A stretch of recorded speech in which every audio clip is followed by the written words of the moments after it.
Okay, let's unpack this. Since the 1950s, humanity has produced just an incredible amount of plastic. It reached, what, 360 million tons in 2019 alone? Astonishing numbers. And all that stuff, it doesn't just disappear, does it? No, absolutely not. The World Bank, they estimated about 1.4 billion tons of plastic waste back in 2017. It's just piling up. Right. And we think about recycling, but the reality, well, it's not great. Only about 8%, maybe 8.4% recycled in 2018. It's a tiny fraction, a huge problem we're still, trying to get our heads around. Definitely. And usually we hear about the big stuff, landfills or maybe microplastics in the ocean. Yes, the visible things. But today we're going smaller, much smaller. We are indeed. We're diving into nanoplastics, specifically in bottled drinking water. Nanoplastics, okay. And what's really interesting, or maybe concerning, is that these particles are way smaller than microplastics. So small they're incredibly hard to even find and analyze. Ah, okay. So less understood, but maybe a bigger risk because of that. That's the potential worry. Yeah, it's a significant, less understood concern. Right. It's like trying to map tiny currents deep in the ocean. That's a good analogy. And to help us sort of navigate this, we're looking at some specific research today. We are. It's a paper, Characteristics of Nanoplastics in Bottled Drinking Water. Came out in the Journal of Hazardous Materials in 2022. Okay, Journal of Hazardous Materials. And they looked at actual bottled water brands. Exactly. 2 different commercial brands. That's what makes it quite relevant, I think. So our mission today is to really dig into what this study found. What's in the water? What are these particles like? Precisely. We want to unpack what the research says about these nanoplastics in something many of you drink every day, bottled water. And crucially, why they might be a bigger deal than microplastics and what that could, potentially mean for you. That's the goal. All right, so let's maybe start with the big picture. Plastic is everywhere, we know that. But why focus so much on bottled water here? Well, if you look at where plastic goes, packaging is just dominant. Between 2000 and 2015, it was something like 35% of all polymer resins produced. Wow.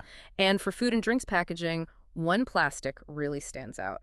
PT, polyethylene terephthalate. PT, yeah, you see that on the bottom of bottles. Exactly. And it's used so much. 75% of PT goes into food and beverage packaging because it's good at keeping things out.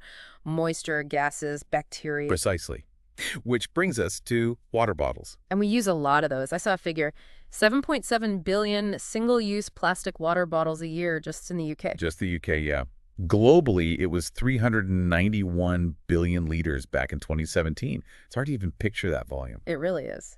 And most are PT, and they take, what did you say, like 400 years to decompose? Around 400 years, yeah. It's a time scale that's just almost geological. Mind-boggling. So how do these nanoplastics actually get from the bottle into the water? Okay, so that's the degradation process. The PP plastic isn't perfectly stable forever. Right. Things like UV light, sunlight, fluorescent lights, and stores heat, just physical abrasion from handling and transport is knocking around. Exactly. All that can weaken and break the chemical bonds in the long pate-eat polymer chains. And when those chains break, you get smaller fragments, microplastics, and even smaller nanoplastics. And these can end up in the water inside the bottle. That's the finding. Previous studies already showed microplastics are pretty common. One found them in 93% of bottled waters across 11 brands. 93%, wow. Yeah. But finding the nanoplastics, as we said, that's much trickier because they're so incredibly tiny. Less reported on. So, okay, microplastics are nearly everywhere. Why the specific focus on nanoplastics? Yeah. What makes them potentially more worrying? That's a really key question, and it comes back to that difficulty in detection and analysis.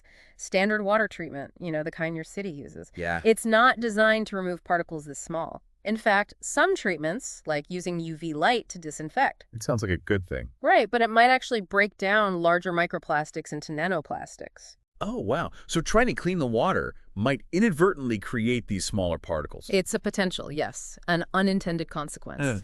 And when you think about how many we might be ingesting, there's an estimate, on average, a person takes in over 5,800 micro or nanoparticles of synthetic stuff each year. 5,800. And get this, over 88% of that is estimated to come from drinking water. Okay, that's huge. Drinking water is the main source. Seems to be, according to that estimate. And while microplastics get more headlines, the worry is that nanoplastics, because they are so small, they might pose more significant health risks. Right. Okay, this is where it gets really critical for the listener. Why? Why would being smaller potentially be more harmful? Okay, so there are several factors at play. First, just basic cytotoxicity, how toxic they are to cells. Right. That's linked to their properties. Huh. Size, obviously, but also shape, solubility, surface charge, how reactive they are chemically, even their sort of electronic structure. And because nanoplastics are so tiny, they have a much, much larger surface area relative to their volume compared to microplastics. Like comparing a pile of sand to a single rock of the same weight. Yeah. The sand has way more surface. Exactly like that. A perfect analogy. More surface area means more places for interaction. Okay, makes sense. Which leads to the second point, something called a corona. A corona. Yeah, not that one.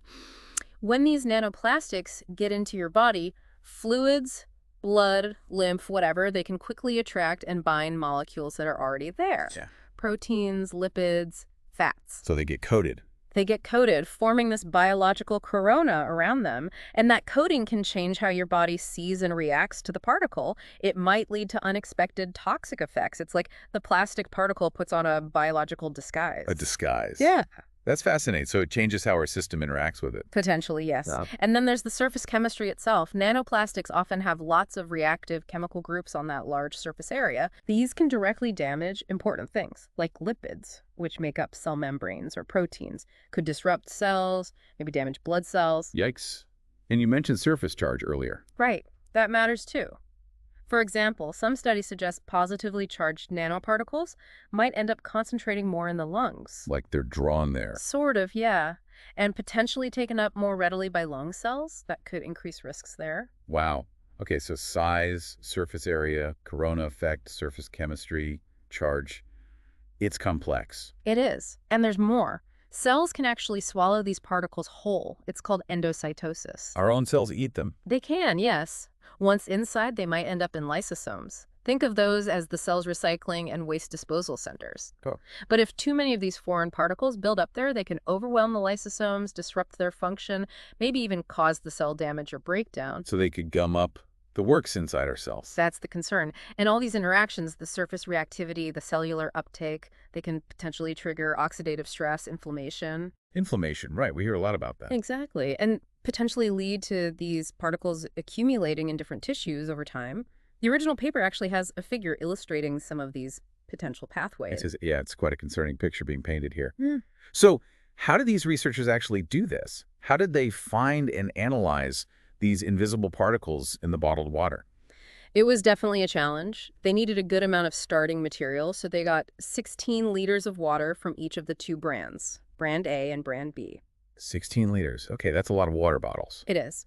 Then they used a technique called tangential flow ultrafiltration, TFU. TFU. Think of it like a very, very fine filter, filtering across the surface, not just straight through.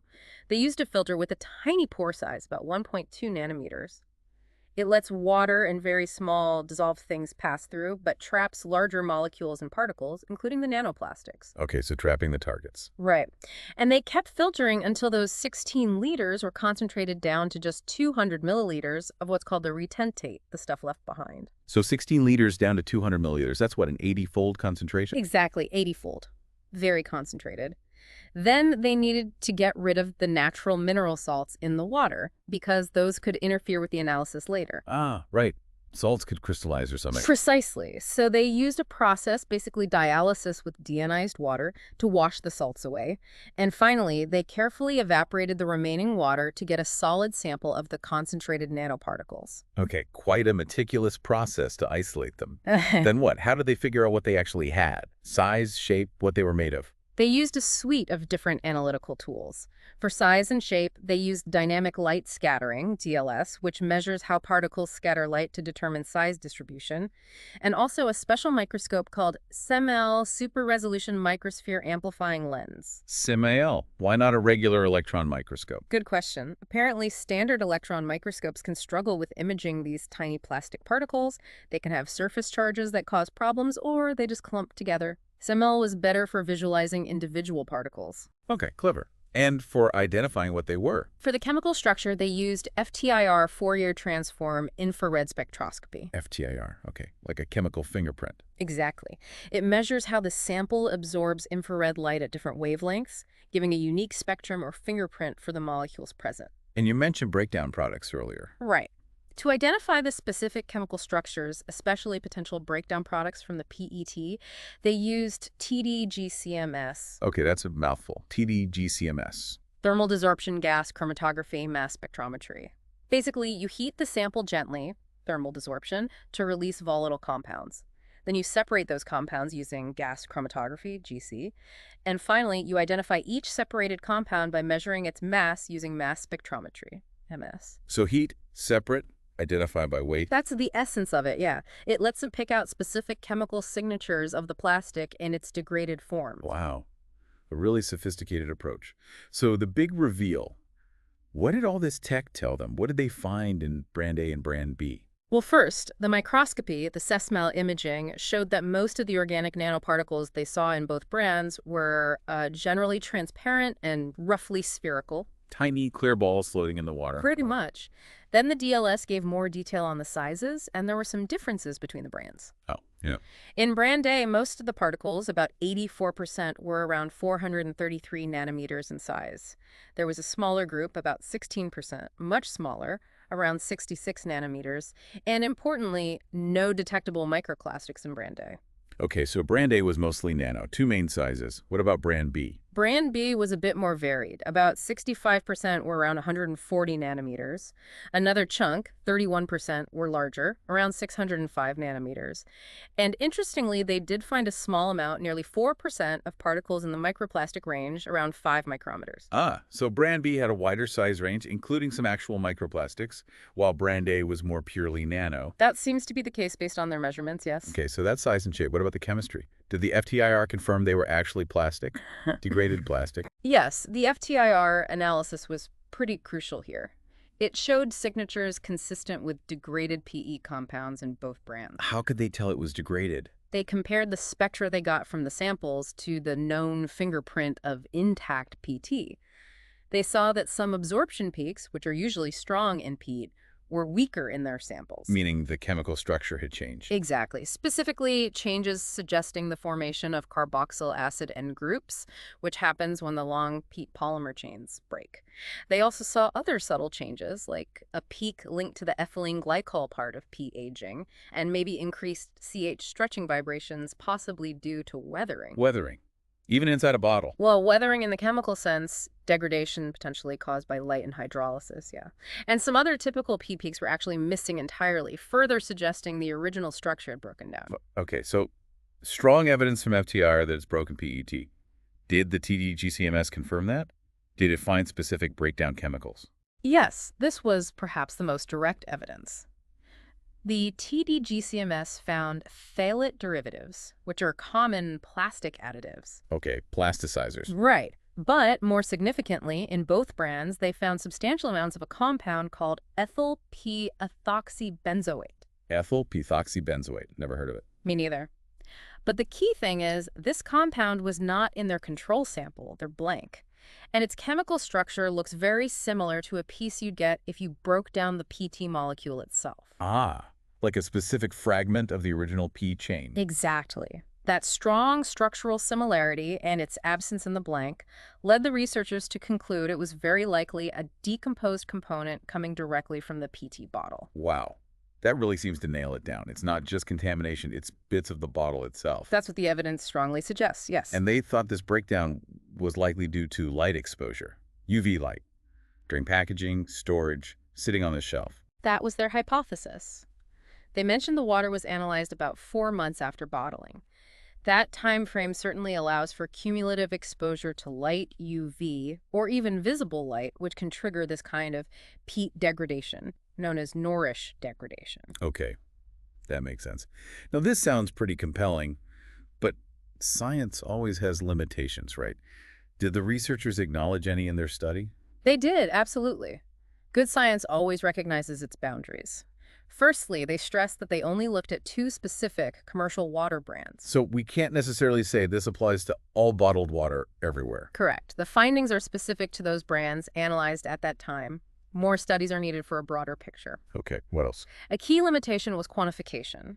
While they showed strong evidence these nanite-sized peat-late breakdown products were present, They couldn't say exactly how much was there. precisely, they couldn't quantify the exact amount. The main reason was the lack of a suitable standard material for calibrating their TD-GCMS instrument for these specific nanofragments. You need something known to compare against to measure quantity. Exactly. And creating that standard is really tricky. You'd need a material of known mass, super tiny, below 10 kilodaltons, they said, that behaves exactly like the real degraded nanoplastics during the complex heating and separation process. And ideally made under the same conditions. Oh, yeah, that sounds incredibly difficult to make. It really is. Developing those kinds of accurate standards for nanoplastic analysis is a big challenge for the whole field. So they know it's there, Yeah. likely from the bottle, but the exact concentration is still an open question pending better measurement tools. That sums it up well. But even with that limitation, the implications they draw are pretty significant. What did they suggest? They explicitly suggest careful consideration of the use of plastic containers for drinking water. That's quite direct language for scientific paper. It really is. Careful consideration implies maybe thinking twice about it. It does. And they also stress the need for more systematic, controlled, and randomized studies to really understand how common these nanoparticles are across different water systems. More research, always more research needed. But they frame it with some urgency, mentioning the possibility that this is an existing risk. They're not saying it is definitely harmful at these levels, but the potential is there and needs investigation. An existing risk Yeah. that catches your attention. Did they suggest any actions beyond more research? Yes. They strongly recommend moving towards systematic quantification, figuring out how to measure how much is there consistently. And importantly, they call for establishing national and international standards to actually limit the amount of nanoplastics allowed in drinking water. Setting legal limits, basically. Essentially, yes. They highlight the concern about potential cumulative effects over time, even from low levels, which really underscores why timely action and regulation might be needed. Okay, so summing this all up, this deep dive shows that bottled water, something we often think of as pure, can contain these tiny, tiny fragments of the plastic bottle itself. Nanoscale fragments. That's the core finding, yes. The bottle itself seems to be shedding these particles into the water through degradation. And while we don't know the full health effects yet, the science suggests these nanoparticles might interact with our bodies in complex ways, getting coated, maybe damaging cells, causing inflammation, and they aren't easily removed. That's the area of active research and concern, definitely. Their small size and large surface area make their biological interactions potentially quite different from larger particles. It really makes you think, doesn't it? Yeah. Given how much bottled water people drink globally, what does this make you, the listener, think about your own choices? And this whole enormous issue of plastic. It's a really pertinent question. If something seemingly straightforward like bottled water has this hidden nano-level complexity, it's worth reflecting on. Maybe you want to look into ongoing research on nanoplastic toxicity, or perhaps investigate water filtration options, or even explore alternative packaging. Lots to consider. And it leaves us with that sort of final, maybe unsettling thought. If bottled water has these unseen particles, what else might we be ingesting without realizing it? And what are the long-term consequences, not just for us, but for the environment too? That's the big unknown, isn't it? It certainly suggests we need a much deeper understanding of how these materials behave at the nanoscale in our environment and within our own bodies. Definitely food for thought.